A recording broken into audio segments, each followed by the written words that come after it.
Assalamualaikum Ustaz. Waalaikumsalam warahmatullahi. Salah satu penggiat media sosial kan, itu mengatakan ku Allahmu. Apa, Ustaz? Apakah kita punya Allah yang beda-beda, terus ada yang dibela dan ada yang tidak, atau gimana? Pernyataan Allahku atau Allahmu, Allahku tidak perlu dibela, Allahmu perlu dibela, karena kalau dibela itu berarti lemah, sehingga dia merasa Allahnya itu tidak perlu dibela karena kuat, sementara yang perlu dibela adalah lemah. Ya, menurut saya ini sebuah pernyataan ya kalau tidak satir, ya ngawur gitu. Terlepas tendensinya apa, apakah itu melecehkan agama atau tidak, itu urusan peradilan.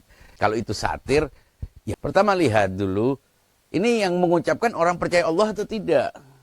Kalau dia percaya Allah, ya mustahil lah dia iman kepada Allah, dia penganut salah satu agama yang percaya kepada Allah, mana mungkin dia melecehkan Allah. Kenapakah dia benar-benar melecehkan Allah? Ataukah dia mengucapkan kata yang dipahami oleh orang lain sebagai melecehkan Allah? Bila dia adalah salah satu penganut agama Islam atau Kristen, ya pasti percaya Allah. Terserah Allah dalam pengertian teologi Islam itu, teologi Kristen itu urusan lain. Tapi bahwa mengimani Allah, mengimani Tuhan, bahkan menggunakan kata yang sama dengan orang Islam maupun orang Kristen juga mengatakan kata Allah. Jangan lupa, orang-orang Kristen di Libanon, yang tentunya orang Arab, itu ya juga mengucapkan kata Allah, insya Allah dan lain sebagainya.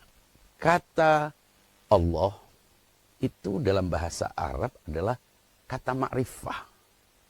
Lebih khusus lagi, dia adalah sebuah nama personal. Jadi seperti nama Agus. Sehingga menurut gramatika Arab, kata ma'rifah itu tidak bisa lagi disandingkan dengan kata ganti. Jadi Agusku, Agusmu, nggak bisa. Karena apa? Ini nama. Nah, beda dengan Tuhan. Tuhan itu kata yang impersonal, tidak personal. Siapapun orang bisa menunjuk sesuatu sebagai Tuhan atau Tuhan atau apapun. Tapi Allah adalah sebuah nama personal yang diberikan oleh orang yang meyakininya sebagai Tuhan. Dan karena itu, dia tidak bisa dalam bahasa Arab dihubungkan dengan Allahu, Allahu, Allahuna, Allahuhu, Allahuka, Allahumhum. Tidak bisa. Allah tidak boleh dikaitkan dengan kata ganti. Kumu itu tidak bisa. Jadi penggunaan kata Allahmu, Allahku, itu secara gramatika salah. Nah, kalau dia menggunakan kata itu, ya mungkin karena dia menggunakannya untuk satir bahwa Allahmu itu, kamu mestinya jangan punya anggapan bahwa Tuhan itu perlu dibela. Maksudnya begitu. Karena kalau dibela, itu Tuhan lemah. Dan kalau Tuhan itu lemah, aku tidak mau punya keyakinan tentang Tuhan seperti kamu. Itu maksudnya. Tapi kan karakter di media sosial itu terbatas ya.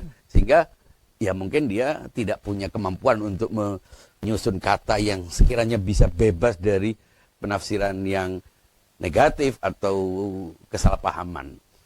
Nah, kemudian kalau kata Allah itu nama personal untuk sebuah zat, sebuah hakikat yang diyakini sebagai Tuhan, dan itu ada dalam Al-Qur'an, Taurat maupun Injil. Jadi kalau orang beragama Kristen kemudian menggunakan kata Allah, ya tidak salah.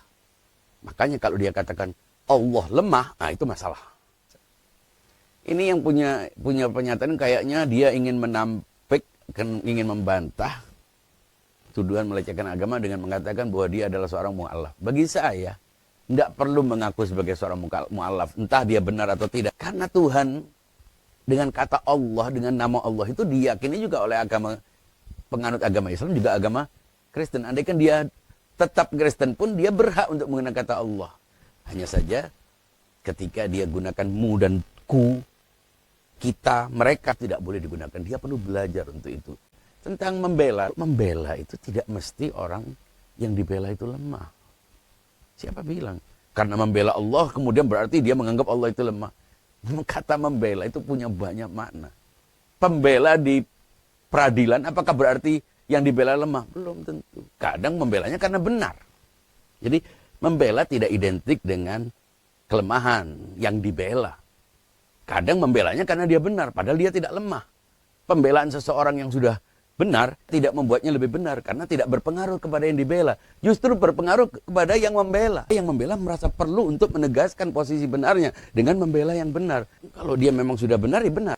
Nah, pembelaan itu artinya dengan kita membela, memihak artinya. Memihak kepada yang benar. Nah, kalau kata membela ini yang biasanya berlaku antar sesama manusia, klien atau orang yang lemah dibela, itu mungkin relevan untuk memperkuatnya. Tapi dalam konteks Tuhan, pastilah maksudnya membela itu bukan karena Allah lemah, juga bukan karena Allah itu perlu dukungan. Karena ini nggak ada hubungannya dengan itu. Yang perlu itu adalah justru yang membela. Tuhannya tidak perlu dibela, agamanya tidak perlu dibela. Jadi, tapi Al-Quran, kitab suci menggunakan itu. Ya karena dibaca oleh manusia. Tapi jelaslah maksudnya membela Tuhan atau membela agama Tuhan bukan karena lemah, tapi karena kebenaran. Dan kalau kita membelanya, bukan untuk memperkuat yang dibela, bukan karena yang dibelanya itu perlu dibela, tapi karena yang membelanya perlu menegaskan pembelaan agar dia dalam kebenaran. Media sosial ini kan siapapun harus berhati-hati. Kata ketika diucap, tulisan ketika di-share, itu tidak bisa diralat. Apalagi bila sudah direkam, di-copy, itu menjadi jejak digital yang suatu saat akan digunakan oleh orang. Faktanya memang demikian. Maka dari itu, lebih baik kita hati-hati. Atau kalau mau menyampaikan sesuatu itu dipikirkan dengan baik. Efek-efeknya, kemungkinan salah paham orang terhadap itu. Terima kasih banyak. Assalamualaikum warahmatullahi wabarakatuh. Waalaikumsalam warahmatullahi wabarakatuh.